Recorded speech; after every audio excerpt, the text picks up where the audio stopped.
एक विशाल जंगल में एक विशाल वृक्ष खड़ा था। उसकी जड़ें गहराई तक फैली हुई थीं और उसकी शाखाएं आकाश को छूती थीं। पक्षी, गिलहरी और अन्य जानवर उसके तने और शाखाओं पर अपना घर बनाते थे।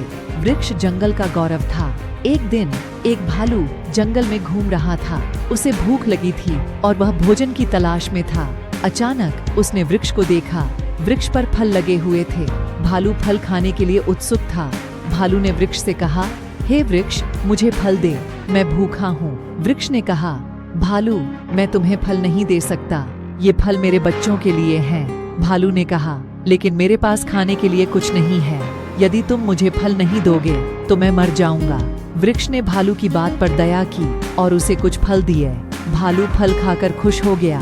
भालू ने वृक्ष से कहा, हे वृक्ष, तुम बहुत दयालु हो, मैं तुम्हारी दया कभी नहीं भूलूंगा। वृक्ष ने कहा, भालू, तुम हमेशा मेरे फल खा सकते हो, लेकिन तुम जंगल के अन्य जानवरों को भी फल देना। भालू ने वृक्ष से वादा किया कि वह जंगल के अन्य जानवरों को भी फल देगा। भालू और वृक्ष के बीच दोस्ती हो गई।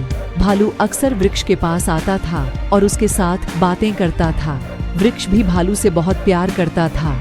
जंगल के अन्य जानवर भी वृक्ष और भालू की दोस्ती देखकर खुश थे। वे सभी वृक्ष के फल खाते थे और खुशी खुशी रहते थे।